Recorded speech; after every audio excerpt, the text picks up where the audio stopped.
नमस्कार, आप देख रहे हैं वीके न्यूज। मैं हूं सुनील राउत। कर्नाटक में बेहद बुरी हार के बाद कांग्रेस के सामने बड़ी चुनौतियां खड़ी हुई हैं। लगातार वो देश से जनाधार के साथ ही अपना काडर भी खोती जा रही है।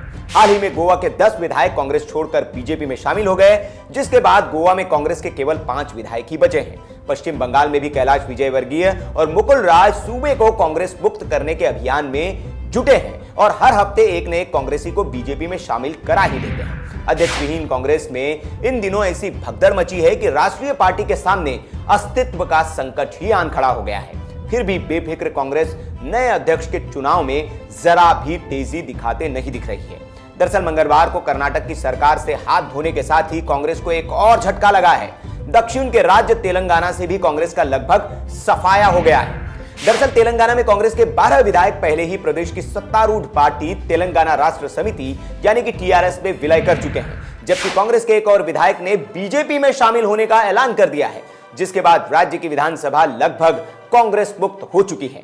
तेलंगाना में 119 सदस्यों वाली विधानसभा में 6 की सदस्य संख्या पर पहुंचने के साथ ही कांग्रेस का मुख्य विपक्षी दल का दर्जा भी खत्म हो गया है। पिछले साल दिसंबर में विधानसभा चुनाव में हार के बाद कांग्रेस की राज्य में सत्ता में आने की लगातार दूसरी कोशिश नाकाम रही थी।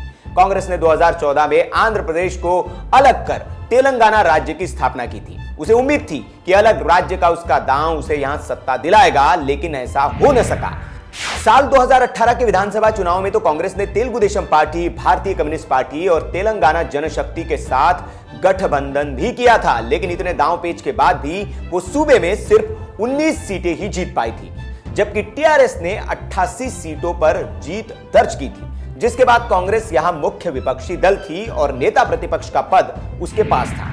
लेकिन 13 विधायकों के साथ छोड़ने के बाद यह पद भी कांग्रेस के हाथ से लगभग चला गया है। दरअसल संसदीय नियमों के मुताबिक किसी भी दल को नेता प्रतिपक्ष के लिए सदन के विधायकों की संख्या के 10% होने चाहिए। वैसे इस मामले में एआईएमआईएम के मुखिया असदुद्दीन ओवैसी ने भी एंट्री ले ली है। ओवैसी ने तेलंगाना विधानसभा में उनकी पार्टी को विपक्ष का दर्जा देने की मांग कर दी है। दरअसल ओवैसी की माने तो उनकी पार्टी राज्य में दूसरी सबसे बड़ी पार्टी है, इसलिए नेता प्रतिपक्ष का पद उन्हें मिलना चाहिए।